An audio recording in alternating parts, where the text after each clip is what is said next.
Assalamu alaikum wa rahmatullahi wa barakatuh. Nderuar të shikuesja, kur I takuam sërish në ciklin e emisionit Si do sillemi. Sot inshallah do flasim për një temë shumë të rëndësishme, ajo është sadakaja. Çfarë është sadakaja? Dhe a është sadakaja vetëm në vlerë monetare dhe çfarë shpërblimi jep Zoti për sadaka? Për këtë kemi thirrur si gjithmonë Hoxhën e nderuar Imamin Ahmed Kalaj. Mirë se erdhe Hoxhë i nderuar. Mirë se jeni. Hoxhë i nderuar, pak a shumë besimtarët ngatrohen ndonjëherë midis sadakas dhe zakatit.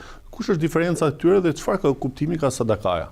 Atëherë zakati është ajo që është obligative, pra duhet kur pasuria e besimtarit rezervohet për një vit dhe arrin një vlerë të caktuar, atëherë duhet të japi një përqindje të caktuar.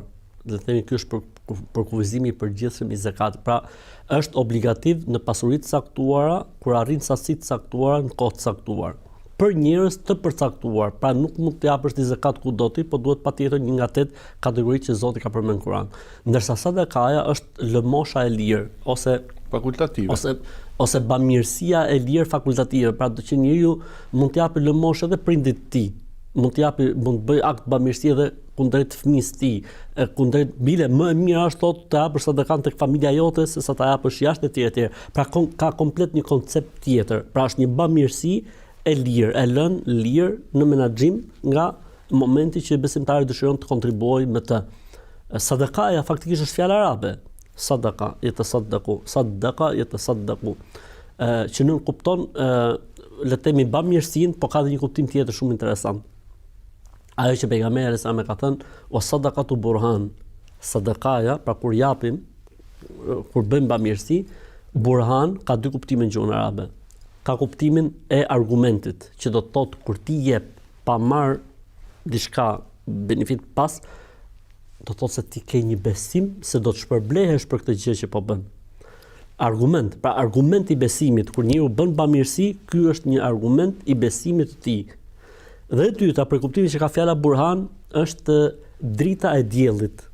Drita kur fillon lindja e diellit, drita e parë e diellit I thonë në gjuhën arabe burhan. Pra, do të thonë sadakaja që ne japim është një lloj drite, një lloj nuri, një lloj energjie pozitive që përfitojmë ne që e japim, ashtu siç përfiton edhe personi I cili e merr. Pra në të gjitha përkthime që ka fjala sadaka, është një mirësi e madhe, mirësi që tregon besim, se njeriu po nuk pati besim për çfarë do të japi, dhe e dyta është dritë. Pra ai që jep lëmosh dhe sadaka, Zoti I jep energji pozitive, I jep mirësi, I jep një lloj force, I jep një lloj fuqie. Dhe unë gjithmonë kur flas për sadakan, përmend këtë ngjarje. Është bërë një studim mes 100 smurëve, 50 prej tyre është dhënë mundësia që të japin, të bëjnë bamirësi, dhe 50 të tjerëve jo.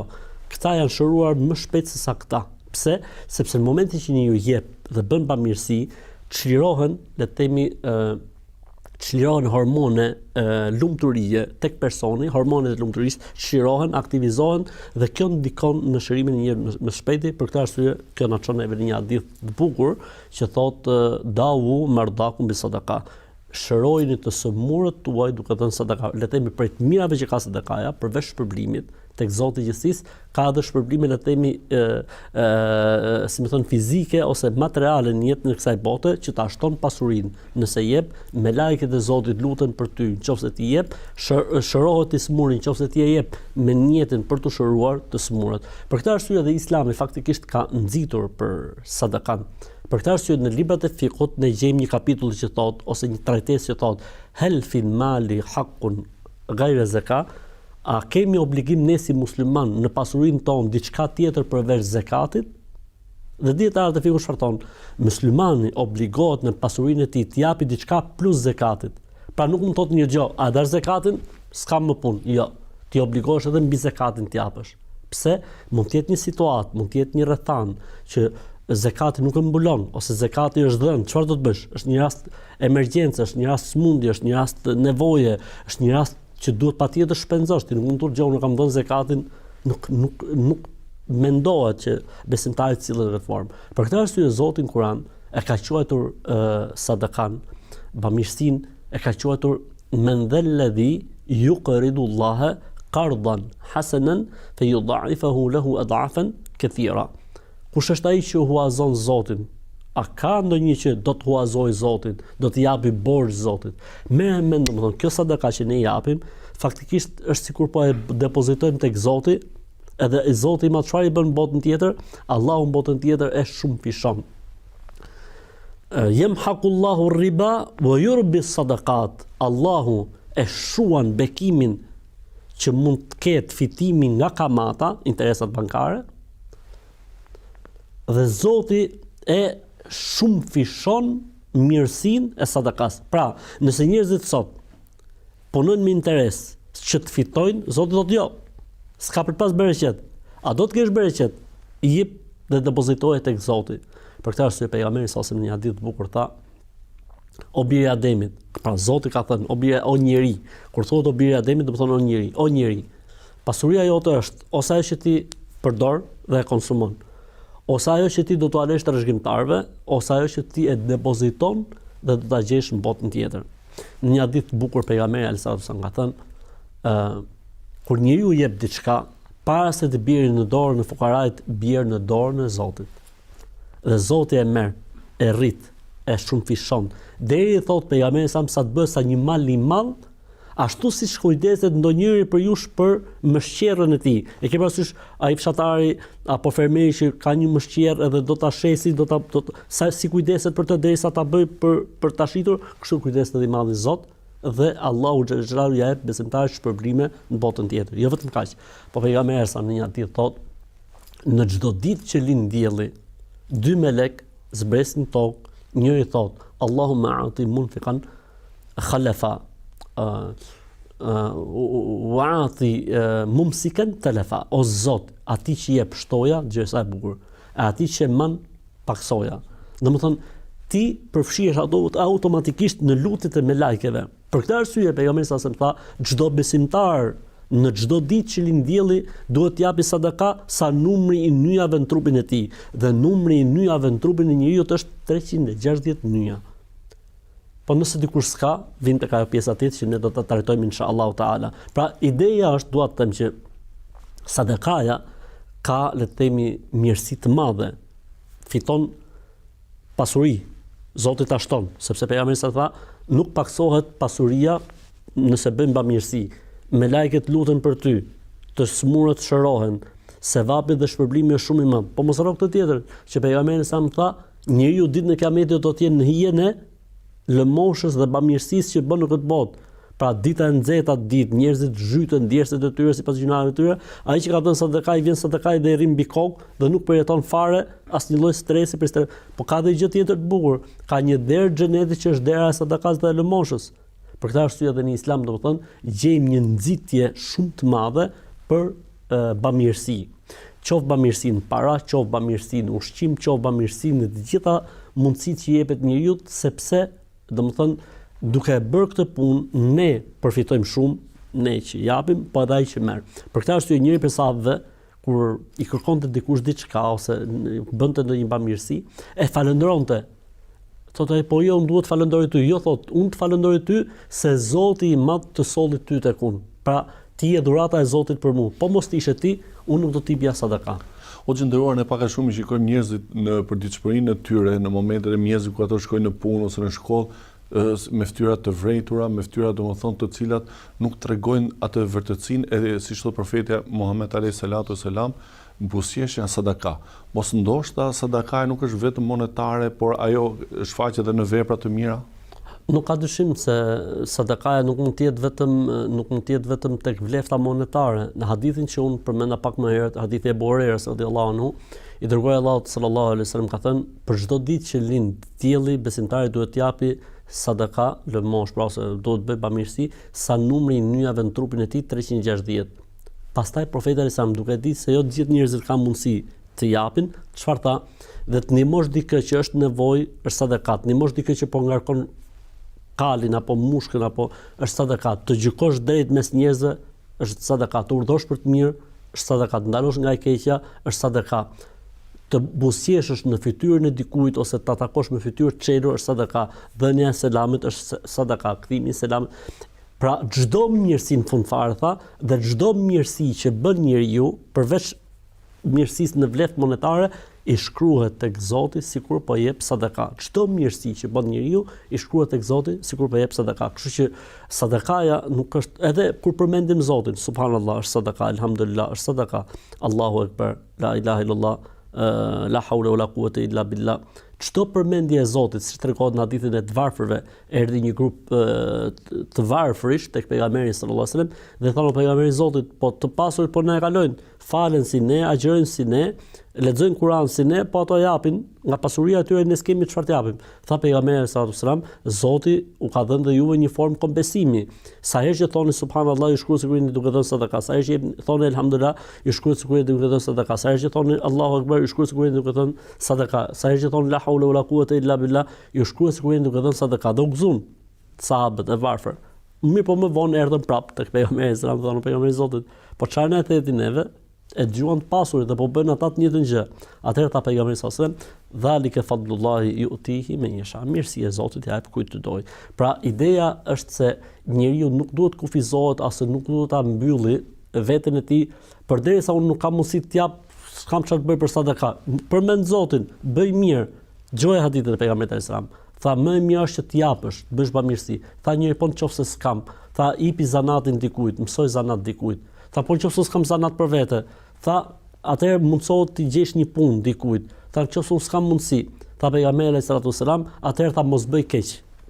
Se kur ti nuk bën keq dhe ke mundësi të bësh keq, të shkruhet sadaka, sigurisht duke dhënë sadaka. Pra fusha e sadakas është shumë e hapur dhe njeriu ka shumë hapësira për të bërë sadaka, dhe nuk është sadakaja vetëm tek paraja, po tek bamirësia. Edhe dëgjosh një që ka hall, ti ndoshta nuk ja zgjidh dot. Thjesht e dëgjove hallin e tij, sikletin e tij, është një lloj sadakaje. Hoxhë nderuar, pak a shumë cila është sadakaja më e mirë dhe kush janë përparësi për t'ia dhënë njerëzve në nevojë?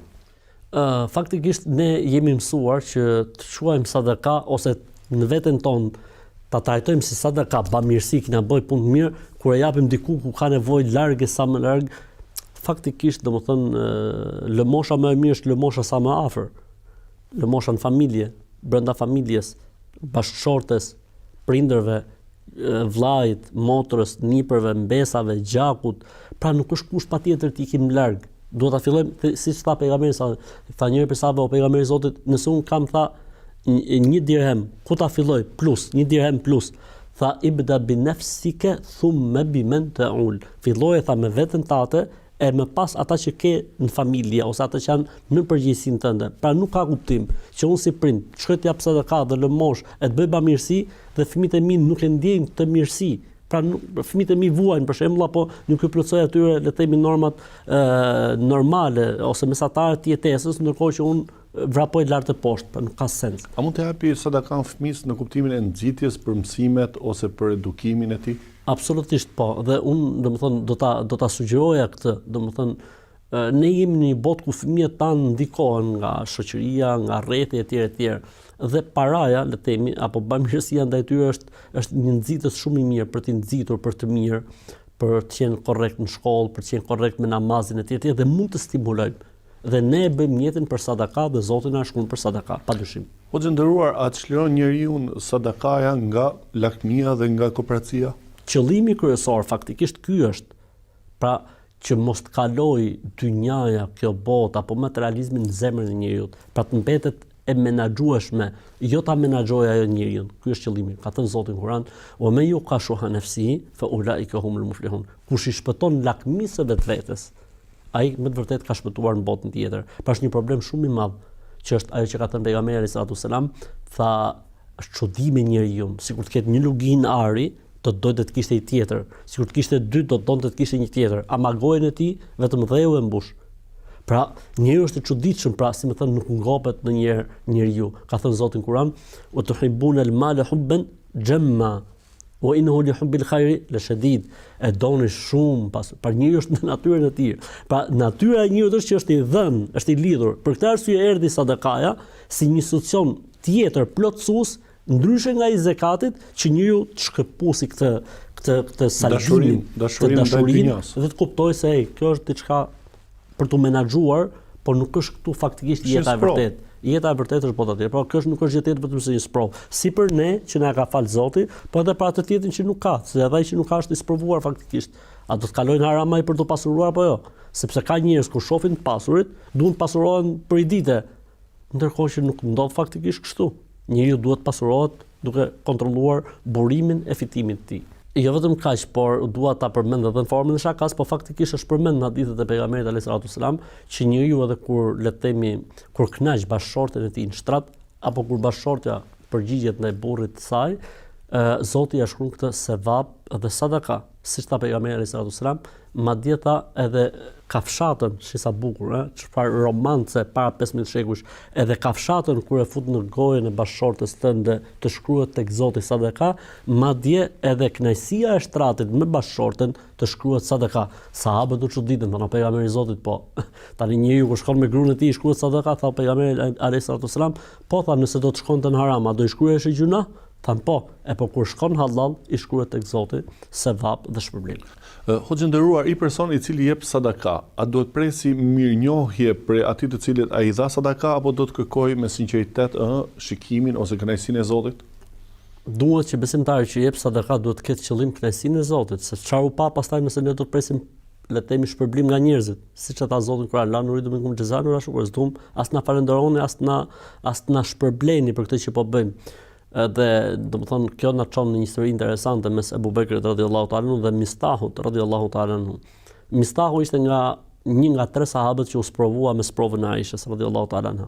Dhe Zoti e zbriti pastërtinë e Aishës në Kur'an dhe mbeti një faqe kuranore që lexohet për pastërtinë e nënës besimtarëve Aishës radhiyallahu ta'ala anha. Duke qenë se Abu Bekri radhiyallahu ta'ala u prek, domethënë personalisht nga kjo ngjarje, u prek vajza e tij, u prek dhëndri i tij, pejgamberi alayhis salatu wasallam indirekt. Abu Bekri radhiyallahu anhu kishte le të themi një lëmosh mujore, le të themi si një tip sadakaje të rregullt ose siç themi ne në gjuhën e sotme asistencë. Pra ai kishte ndar diçka nga pasuria e tij dhe ja jepte vazhdimisht Mistahut. Duke qenë se Mistahu e preku Abu Bekrin dhe familjen e tij dhe nderin e tij dhe deshpreku në familjen profetike, Abu Bekri tha unë më këtij tha ti hap s'bëhet fjalë, e Zoti e qortoi Abu Bekrin. Pra për një gabim që bëre e person, kjo nuk do thotë që ti duhet shkëputesh prej tij. Dhe çfarë lidhje i bëri Zoti? Tha, a nuk doni që t'ju fali Zoti juve? Pra nëse ti do falin e Zotit, ç'të duhet me Mistahun? U soll mirë apo nuk u soll mirë? Prite prej ti mirënjohje apo nuk priti mirë, ti e ke punën me Zotin. Përderisa e ke punën me Zotin, mos shi se si reagon. Pra siç ka orientuar Islami që sadakaja duhet dhënë fshehurazi, që është më e mirë. Siç ka orientuar që ne nuk duhet të krenohemi kur japim sadaka, siç ka orientuar që nuk duhet ta përmendim sadakan, ka orientuar që nuk duhet të presim mirënjohje, falënderim ndaj atij personi. Përkundrazi, nganjëherë kundër nefsit ton, kundër egos ton duhet japim atij që neve ndoshta edhe mund na ketë dëmtuar, sepse ne po e bëjmë për hatër të Zotit. Dhe ky është thelbi. Allah të shpërbleft hoxhë nderuar. Amin dhe juve. Të nderuar teleshikues, shkëputemi për pak minuta dhe ritakohemi sërish në pjesën e dytë të emisionit tonë.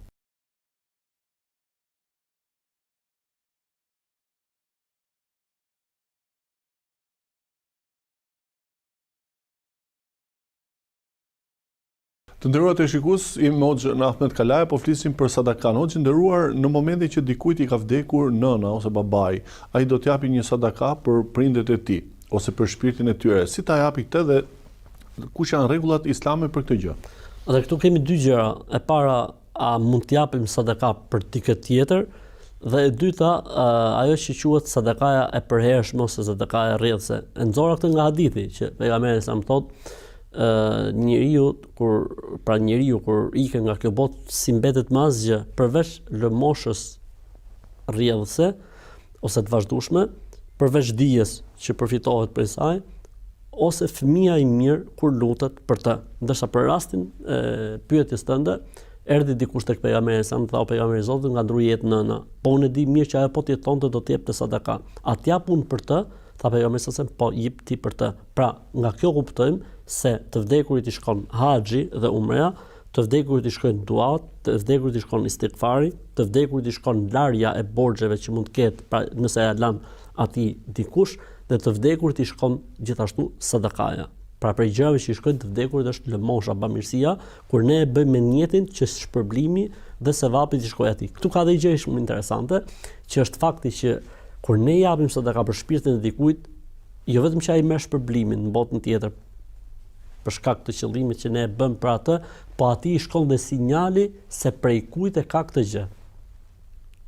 Pra këtë e more si pasojë se djali jot ose shoku yt ose vllai yt ka dhënë një sadaka për ty. Pra kjo është shumë interesante dhe bukur. Si më thënë, unë e them gjithmonë, sadakaja për të vdekurin është një, edhe lutja për të vdekurin është një formë për të ruajtur lidhjen me njeriu që ka ndruar jetë.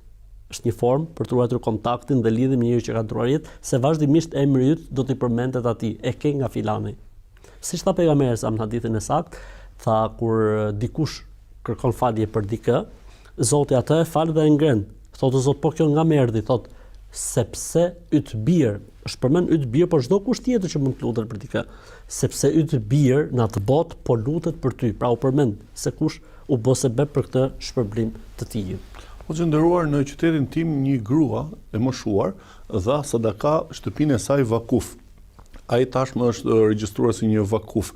A është kjo një për vepra të lavdëruar në Islam dhe si ta bëjnë njerëzit të cilët kanë nevojë ose duan ta bëjnë këtë gjë për të dhënë një xhamie ose për t'i dhënë një komiteti ose një bashkësie islame? Prej bamirësive më të mira do të thoja është bamirësia e vakufit, që do të thotë, si më thënë, pezullohet ose izolohet diçka për qëllim të caktuar, izolimi i një veçohet, le të themi i një prone i diçkaje, mund të jetë pus, mund të jetë tokë, mund të jetë ndërtesë, mund të jetë shtëpi, siç e thatë ju, edhe këtu në Tiranë kemi shumë raste që njerëzit kanë dhënë toka. Më përpara ka qenë, do të thënë, komuniteti musliman shqiptar konsiderohej më i pasur mbas shtetit shqiptar për sa i përket vakufeve që kanë lënë njerëzit. Do të thonë, kjo gjendje që ne jemi tani, fal Zotit, është fal e aty në vakufeve që kanë lënë njerëzit dhe njerëzit po i regjenerojnë, po i mbajnë. Dhe vetë xhamia juaj është një lloj vakufi. Po, absolutisht. Pra dua të them që vakufi është, nëse ne folim për sadakan sot, që është gjë e mirë, fund fare është diçka e përkohshme, ndërsa vakufi është izolim i një pasurie të patundshme për hatër të Zotit deri në ditën e Kiametit. Pas sa të jetë, ajo do të japi efekt dhe prodhim të përhershëm dhe të vazhdueshëm, dhe unë mendoj që ne, le të themi si edukator fetar, duhet që ti orientojmë njerëzit vazhdimisht tek mirësia e vakufit, sepse nuk ka gjë më të mirë se sa vakufi, dhe vakufi është një traditë e nisur nga koha e pejgamberit sallallahu alajhi wasallam. Pra ka nis si traditë me porosinë e pejgamberit sallallahu alajhi wasallam dhe ka vazhduar kjo traditë dhe vazhdon kjo traditë edhe sot e kësaj dite. Dhe është mirë që edhe ne ta ngjallim këtë traditë dhe t'i orientojmë njerëzit tek mirësia e vakufit, sepse më të vërtetë është diçka që nuk shuhet sa të jetë, sa të ekzistojë gjë. O që ndëruar në hadithin profetik vjen, kush jep me dorën e djathtë, mos e shikoj e majta do jetë në hijen e arshit të Allahut. Pse është përmendur pikërisht në këtë lloj forme? Pra ideja është që njeriu nuk duhet të presi nga lëmosha që jep asgjë. Madje as falënderim njerëzish, as reklam, asgjë. Normalisht ndodh që duhet ndodhi për të nxitur, për të afruar njerëzit dhe për të krijuar besueshmëri, se në fund fare ku shkuan këto pare. Por më e mira kjo do ishte, domethënë, një raport sa më sekret mes njeriu dhe Zotit dhe për të ruajtur fytyrën e njeriu i cili merr sadakan. Allah të shpëlbej thotë. Amin edhe juve. Të nderuar televizionistë, ishim me Hoxhën Ahmet Kalaja, folëm për sadakan, vlerat e sadakas, çlirimin e cila e bën njeriu nga lakmia dhe kooperacia. Ritakohemi sërish në emisionin e ardhshëm. Selamun alejkum wa rahmetullahi wa barakatuh.